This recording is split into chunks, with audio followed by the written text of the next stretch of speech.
Well, the wind was so strong yesterday that had some additional problems.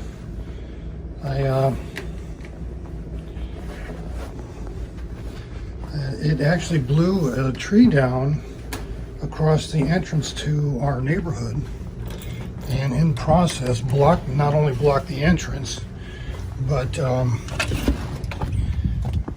took the transformer out, knocked the transformer and the pole completely to the ground. It was a big tree.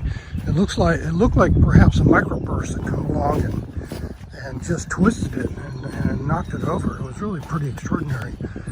But it presented a problem for me too, and that is that it knocked over 2 of my beehives.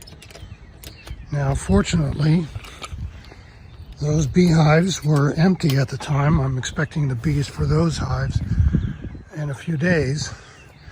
And what I had to do was take some drastic measures, and that was use some ratchet straps to secure them in place. So this blue hive and the red one over there were the 2 that got knocked over twice. I actually had to come out here and remove some of the boxes that were on here just to keep them out of the wind, and then strap them down good and tight. I'll resolve this a little bit more later on as we go. Let's look at how the bees are doing here on the 3rd day. Okay, what are we seeing here? So it's a little cold, but they're adjusting. It looks like we've got a dead bee right there. So we'll just fix it up.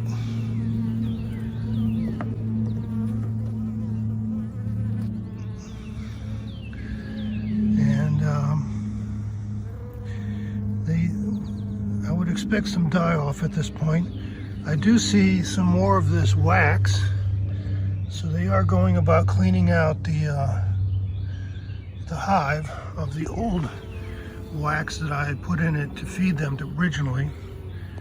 So it's a little cool yet this morning, but the sun is out. It's a great thing. There's not much wind at the moment, so I'm expecting them to be pretty active. I have not, yesterday in watching them, they were fairly active yesterday, even despite the wind, but I didn't see any signs that they were bringing in pollen. So I think they're just orienting at this point, figuring out where they are. They use the sun to orient, and I think as they get used to their new location here, we should see some activity, because we've got a good honey flow on at the moment. There's a bunch of trees that are in blossom. So we have some trees. There's some clover growing. The red buds should be out here in any minute.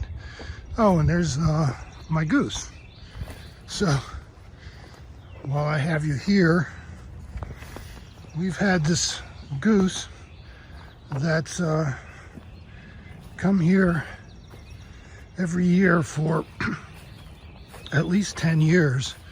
And before that, we had another pair, or the same pair, for probably another 5 years. So for at least 15 years, we've had these geese come out here, and they know me.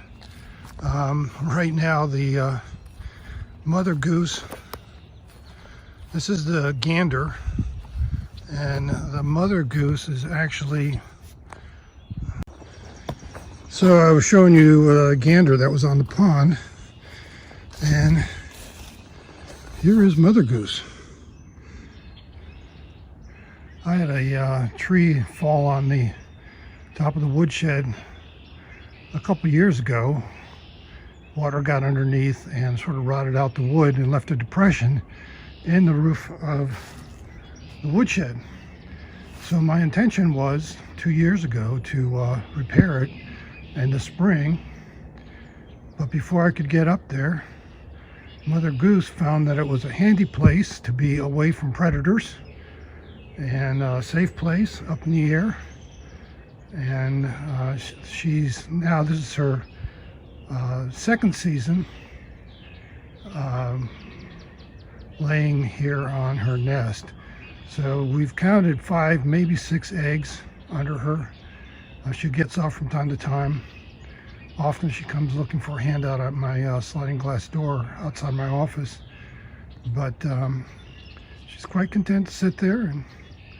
And what'll happen is in a few weeks, we'll have some baby goslings, and she'll lead them right over the edge of the woodshed, and they'll jump off and go to the pond. Pretty extraordinary.